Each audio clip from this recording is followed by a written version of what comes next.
I think it's time for another book recommendation, and this is another one of my favorites.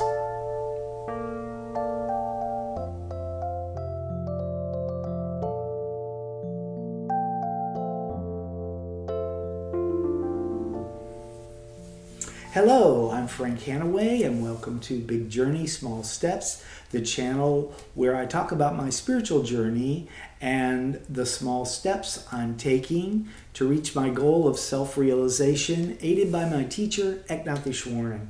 Today I want to talk to you about a book that I wanted to talk to you about since I started this channel, and I just hadn't gotten to it. There are so many wonderful things that I like to share, but the name of this book is the Gospel of Sri Ramakrishna, and my teacher Eknathishwaran read it over and over. I've heard 11 times at the beginning of his sadhana, of his spiritual practice. He read this book because he drew so much inspiration from it, and I find myself many nights reading some of it as I go to bed. And what's so wonderful about it is that it is a glimpse into the life of an enlightened Hindu sage, Sri Ramakrishna, and what his life was like, how he behaved, how he talked to people, all sorts of wonderful things. It's a journal that was kept by one of his, I guess we would say, lay students, one of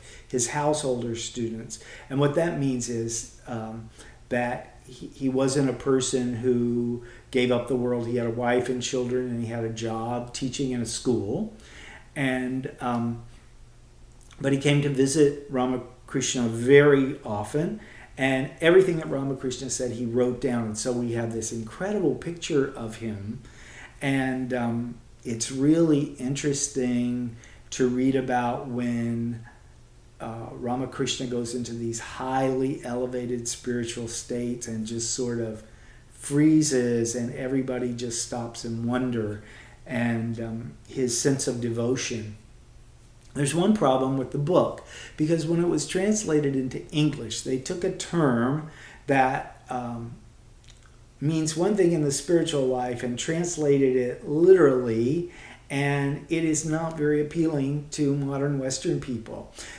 Because Sri Ramakrishna was always saying this phrase. It comes up a lot, and I have to say I cringe a little bit every time I read it, although I know it is not what he meant, and there is much evidence to back me up on that. But the phrase is woman in gold, and all the time Sri Ramakrishna is warning his students against woman in gold. The better translation, the accurate translation, would be lust and greed. Ramakrishna was very fond of women, and he had women followers. One of his gurus, his teachers, had been a woman, and he looked on all women as the Divine Mother. So that is just, so if you can do that, it's quite a spiritual practice in itself, because you have to realize it's like reading some of the Psalms, where they slay all these people and then rejoice. It just doesn't fit in with our modern way of thinking. Maybe I'll talk about the Psalms another time because I love them.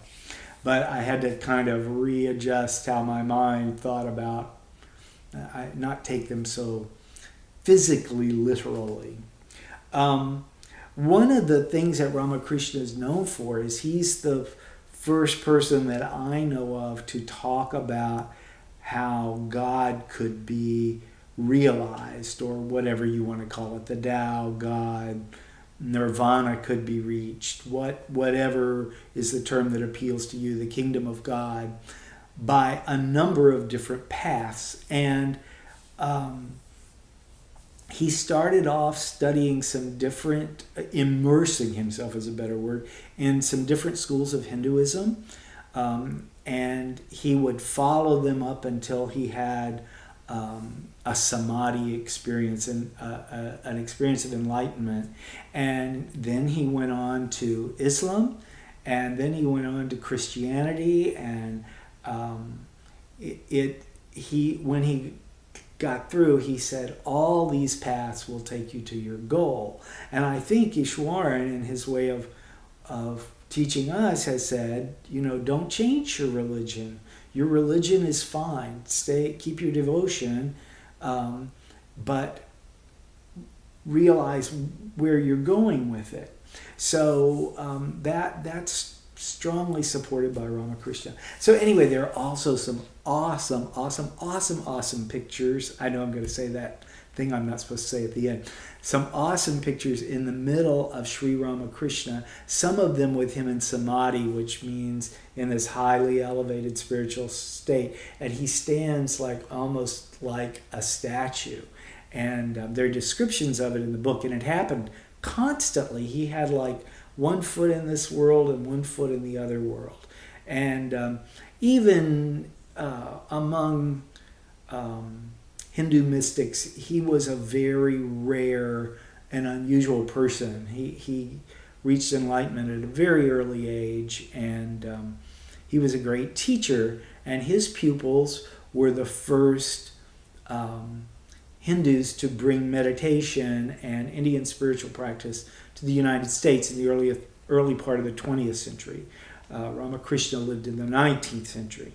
So anyway, Gospel of Sri Ramakrishna, I didn't have it with me because it's on my Kindle. I have had a hard copy of it, but I gave it away, and I didn't want to just show you, actually, my iPad. So anyway, the Kindle's in the drawer. I have an old one. So I hope you can get that out of the library or download it or whatever and enjoy it. If it were me to do again, and it's not inexpensive, it's $30 or something, I would buy a hard copy of it because you want to flip through it and you want to see where he's known for these little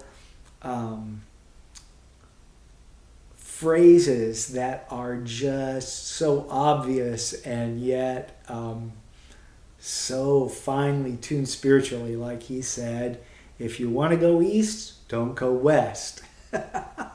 and in the spiritual life, that's really important. If your goal is one thing, don't head in the other direction. So that's all I have for you.